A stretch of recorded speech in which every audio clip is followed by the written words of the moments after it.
Hello, welcome back to my channel. আপনারা আশা করি সবাই ভালো আছেন, আমিও ভালো আছি। যখনই বিটকয়েন আমাদেরকে একটু আশার আলো দেখায়, তখনই কিন্তু বিটকয়েন আবার কিন্তু ওইখান থেকে ফুল ব্যাক করে নিচের দিকে আসে, এবং তার পাশাপাশি অল যে কয়েনগুলো আছে সেই অল কয়েনগুলোও কিন্তু এই জায়গাটাতে ফুল ব্যাক করে নিচের দিকে আসে, ঠিক আছে। সো এখন কথা হচ্ছে, অলস কয়েন কি তাহলে আর উপরের দিকে যাবে না, বা যে সিচুয়েশন বা যে মোমেন্টাম মনে হচ্ছে যে ওই জায়গা থেকে কিন্তু উপরে যাওয়া একেবারে অনিশ্চিত একটা ভবিষ্যৎ দেখা যাচ্ছে অলস কয়েনের বেলায়, ঠিক আছে। সো এই বিষয়গুলো নিয়ে আলোচনা করব, অলস কয়েন প্লাস এই মুহূর্তে যদি বিটকয়েনটা দেখি যে বিটকয়েন আসলে কি রকম পারফরমেন্স করতেছে, অলস কয়েন কিরকম পারফরমেন্স করতেছে, সামনের দিকে কি হবে একটু মোটামুটি আইডিয়া নেওয়ার চেষ্টা করব। সো প্রথমত যদি আসি বিটকয়েনের দিক দিয়ে, সো বিটকয়েন আমি এখানে একটা চার্ট আমি অলরেডি কয়েকদিন আগে যখন আমি বিটকয়েনের মোটামুটি একটা ভালো মার্কেটে চলে গেছিলো, পাম্প করছিল 1,10,000 পর্যন্ত, সেইখান থেকে বিটকয়েনের একটা আমি চার্ট অ্যানালাইসিস করছিলাম। এই জায়গাটাতে যদি এখন লক্ষ্য করেন, দেখবেন যে বিটকয়েন কিন্তু মোটামুটি গত 4 ঘন্টা টাইম ফ্রেমে যদি দেখি, এই জায়গাটাতে বিটকয়েন একটু সাইডওয়েজে চলতেছে, ঠিক আছে। সো বিটকয়েনের মধ্যে কিন্তু কোনো মুভমেন্ট এই জায়গাটাতে আমরা দেখতেছি না। বাট এখন কথা হচ্ছে যে বিটকয়েন কি করবে এই জায়গা থেকে, বিটকয়েন উপরের দিকে যাবে নাকি বিটকয়েন নিচের দিকে আসবে।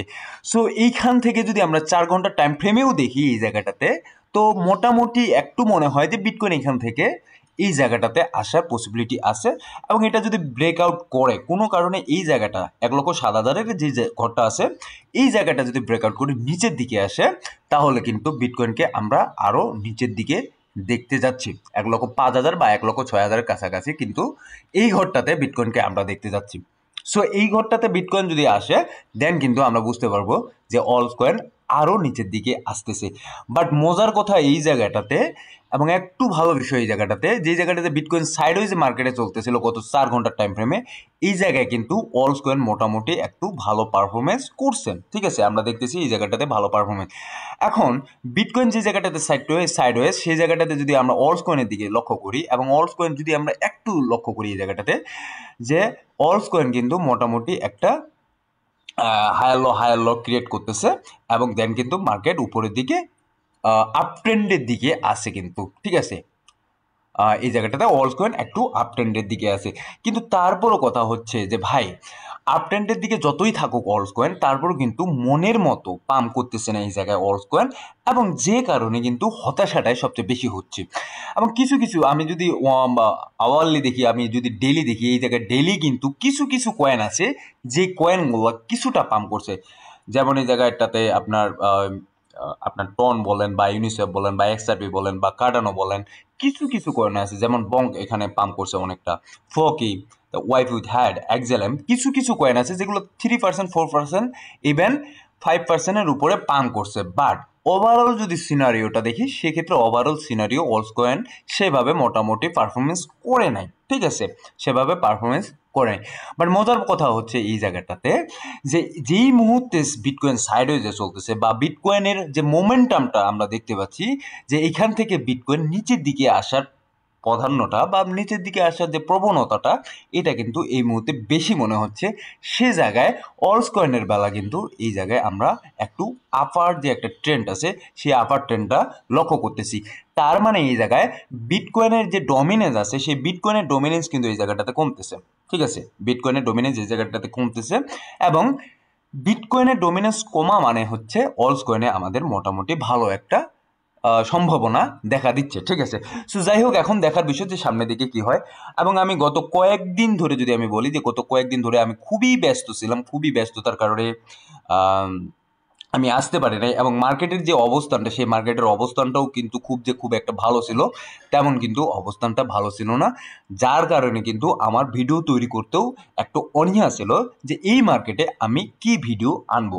এবং নিউজের কথা যদি আমি বলি, এই জায়গাটাতে নিউজ এই মুহূর্তে অনেক নিউজ আছে, অনেক কিছুই আছে মার্কেটের মধ্যে, নিউজ বলেন বা ফাট বলেন বা অনেক নিউজ আছে, যেগুলা মার্কেটে ফান্ডামেন্টাল নিউজ আছে, যেগুলা মনে হয় যে মার্কেটে এগুলা ভালো একটা পজিশন ক্রিয়েট করবে বা ভালো কিছু একটা করবে। বাট ওভারঅল যদি আমরা এই জায়গাটাতে চিন্তা করি, টেকনিক্যালি বলেন বা টেকনিক্যালি যারা এই জায়গাটাতে বড় বড় হোয়েলস আছে, বড় বড় ইনস্টিটিউশন আছে, তাদের কথা যদি চিন্তা করি, তারা কিন্তু মার্কেটে সেইভাবেই আসতেছে যেভাবে মার্কেটকে তারা ম্যানিপুলেশন করতে পারে, এবং ম্যানিপুলেশন করে কিন্তু মার্কেটে সবাইকে সবাইকে এই জায়গাটাতে ওয়াইপ আউট করে বা লিকুইডেশন খাইয়ে দিয়ে তারপর কিন্তু মার্কেটে তাদের ইচ্ছা মতো এই জায়গাটাতে চালাচ্ছে। দ্যাটস ওয়াই কিন্তু মার্কেটের সিচুয়েশন বা মার্কেটের পরিস্থিতি আমরা এইভাবে দেখতে পাচ্ছি। এখন মার্কেটের ক্যান্ডেলস্টিক বলেন বা মার্কেট কোন প্যাটার্নে আছে, কি করতেছে না করতেছে, এটা ডিপেন্ডস, এটা যদি টোটালটা ডিপেন্ডস করে, সেই টোটালটা ডিপেন্ডস করে কিন্তু তাদের উপর যারা এই জায়গাটাতে বড় বড় মানি ইনজেক্ট করতেছে। ঠিক আছে, এমন সময় এমত অবস্থা এই জায়গাটাতে অনেক হোয়েলস বা ইনস্টিটিউশন কিন্তু জানে যে আমরা কোন জায়গাটাতে কোন জায়গায় সাপোর্ট ধরছি, কোন জায়গায় আমরা কিন্তু অ্যাসেল লাগাইছি, ওরা কিন্তু প্রত্যেকটা বিষয় জানে। যার কারণে কিন্তু তারা ওইভাবে মার্কেটে আসে, তাদের কাছে আমাদের ডাটা আছে, যারা আমাদের মতো রিটেল ইনভেস্টর আছে, ঠিক আছে, তাদের ডাটাগুলো কিন্তু তাদের কাছে আছে এবং তারা ডাটা অনুযায়ী কাজ করতেছে এই জায়গায়, যে আমরা কোন জায়গায় এসএল লাগাইছি, আমরা কোন জায়গায় টিপি লাগাইছি এবং আমাদেরকে কিভাবে ম্যানিপুলেশন করা যায় সেভাবেই কিন্তু তারা এই জায়গাটাতে কাজ করতেছে। ঠিক আছে, সো হোয়েলস বা বিগ মানি যারা আছে তারা কিন্তু এই যে ক্যান্ডেল স্টিক বা এই যে ক্যান্ডেল প্যাটার্ন, তারা কিন্তু সেভাবে মুভমেন্টগুলো করাচ্ছে এবং আমরা কিন্তু এই জায়গাটাতে খুব বড় রকমের ম্যানিপুলেশনের শিকার হচ্ছি। এবং যারা ইনভেস্টর আছি, বিশেষ করে অলস কয়েনের বেলায় যারা ইনভেস্টর আছি, তারা কিন্তু এই জায়গায় খুবই হতাশায় এবং হতাশাগ্রস্ত হচ্ছি, কারণ এই জায়গাটাতে মানি ইনজেক্ট হচ্ছে না, যার ফলে কিন্তু আমরা আমাদের প্রফিট তো দূরের কথা, আমরা যে আমাদের যে মূল যে ক্যাপিটাল আছে সেই ক্যাপিটালটাই কিন্তু এই জায়গা থেকে আমরা তুলতে পারতেছি না। ঠিক আছে, সো যেই জায়গাটাতে মূল ক্যাপিটাল আমরা তুলতে পারতেছি না, সেই জায়গায় কিন্তু মার্কেটের প্রতি অনাগ্রহ বা মার্কেটের প্রতি ক্ষোভ যে আছে সেটা কিন্তু থাকাটাই স্বাভাবিক।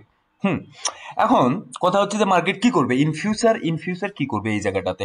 দেখুন, ইন ফিউচারের কথা এই মুহূর্তে কোনো কিছুই বলা যাবে না, বাট ওভারঅল গত কয়েকদিন আগে এক ভাই কমেন্ট করছে যে ভাই অ্যাডপশনে কি হবে, ডাইরেক্ট উনি বলছেন, উনার মনের মধ্যে হয়তো বা একটু ক্ষোভ ছিল, বলতেছে ভাই অ্যাডপশন কি হবে, মার্কেট যদি এই জায়গাটাতে 15 থেকে 20% দাম পড়ে, এটা স্বাভাবিক ব্যাপার যে অ্যাডপশন করলে কি হচ্ছে, যদি ইনস্ট্যান্ট মার্কেট এখান থেকে 15%, 20%, 90%, 80% দাম পড়ে, সেক্ষেত্রে ওই কয়েনগুলা যেগুলো আমরা বলি যে ফান্ডামেন্টাল কয়েন বা ফান্ডামেন্টাল ভালো কয়েন, ওই কয়েনগুলো আসলে কতটুকু সামনের দিকে অগ্রসর হতে পারবে, যে জায়গায় ইনস্ট্যান্টলি আমার 6 মাস বা 1 বছরের মধ্যে সেই কয়েনগুলার কিন্তু অবস্থা সেইভাবে ভালো না, সেভাবে কিন্তু ভালো পারফরমেন্স করতে পারতেছে না। তাহলে আমাদেরকে অ্যাডপশন দিয়ে কি হবে, আমরা যদি এই জায়গাটাতে প্রফিট বের করতে না পারি। সেটাও ঠিক যে আসলে এই জায়গাটাতে অ্যাডপশন দিয়ে আমাদের দরকার কি যদি আমরা এই জায়গাগুলোতে প্রফিট না করতে পারি। সো প্রথম দিকে যেই কথাটা আমি বলছিলাম যে ভাই, যদি কোনো হোয়েলস বা ইনস্টিটিউশনে এই জায়গাটাতে ইনভেস্ট করতে না চায়, সেক্ষেত্রে আমার ক্যান্ডেল বলেন বা মার্কেট বলেন কিভাবে উপরের দিকে উঠবে সেটাও কিন্তু একটা ভাবার বিষয়। ঠিক আছে, যতক্ষণ পর্যন্ত মার্কেটে টাকা ইনজেক্ট হচ্ছে না ততক্ষণ পর্যন্ত কিন্তু মার্কেটের সেই অবস্থানটা দেখতে পাবো না, বিশেষ করে অলস কয়েনের বেলায়। ঠিক আছে, এখন আরেকটা কথা বলছিলাম যে বিটকয়েন কিন্তু সেভাবে পারফরমেন্স করতেছে, সেভাবে যাচ্ছেও, এগুলো কিন্তু অনেকগুলা ইটিএফ থ্রো বা বড় বড় যেগুলো হোয়েলস আছে তারা কিন্তু এই জায়গাটাতে ইনভেস্ট করতেছে, তারা এখান থেকে প্রফিট নিয়ে আবার বের হচ্ছে। বাট এই জায়গায় তারা প্রফিট নিয়ে বের হয়ে কিন্তু তারা সেই প্রফিটগুলা বা সেই টাকাগুলা অলস কয়েনে ইনভেস্ট করতেছে না। ঠিক আছে, অলস কয়েনে তারা মুভমেন্ট তৈরি করতেছে না, যার কারণে কিন্তু এই অলস কয়েনে আমরা ভালো মুভমেন্ট দেখতে পাচ্ছি না। এবং ওভারঅল সিচুয়েশন যদি এই মুহূর্তে দেখি যে কিছু কিছু কয়েন আছে যেগুলো মোটামুটি কোনো সময় ভালো পারফরমেন্স করে, আবার কিন্তু কোনো সময় ভালো পারফরমেন্স করে না। এই মুহূর্তে যদি ফেয়ার এবং গ্রিডের ইন্ডেক্স দেখি, সেটা কিন্তু 50% একটা ন্যাচারাল অবস্থায় আছে এবং মার্কেট ক্যাপ কিন্তু 3.3 ট্রিলিয়ন। সো এই মার্কেট ক্যাপ যতক্ষণ পর্যন্ত 4 ট্রিলিয়ন বা 4-এর উপরে যাবে না ততক্ষণ পর্যন্ত আমাদের অল যে কয়েনগুলো আছে সেই অলস কয়েনগুলো কিন্তু মোটামুটি ভালো পারফরমেন্স করবে না। ওভারঅল যদি এই জায়গাটাতে দেখি কিছু কিছু অলস কয়েন আছে যেগুলো ভালো পারফরমেন্স করছে। এবং আমি গত কয়েকদিন আগে যে টেলিগ্রাম চ্যানেলে একটা পোস্ট করি ইথিরিয়াম নিয়ে, যে ইথিরিয়াম হচ্ছে আপনার অলস কয়েনের বাপ। এই জায়গায় ইথিরিয়াম যেই মুহূর্তে ভালো পারফরমেন্স করবে সেই মুহূর্তে কিন্তু আমাদের অল যে কয়েনগুলো আছে সেগুলো ভালো পারফরমেন্স করবে এবং সেটার অপেক্ষায় কিন্তু আমাদেরকে থাকতে হবে। সো ধন্যবাদ সবাইকে, ভালো থাকবেন, সুস্থ থাকবেন, দেখা হবে নতুন কোনো ভিডিও নিয়ে আগামী দিনে।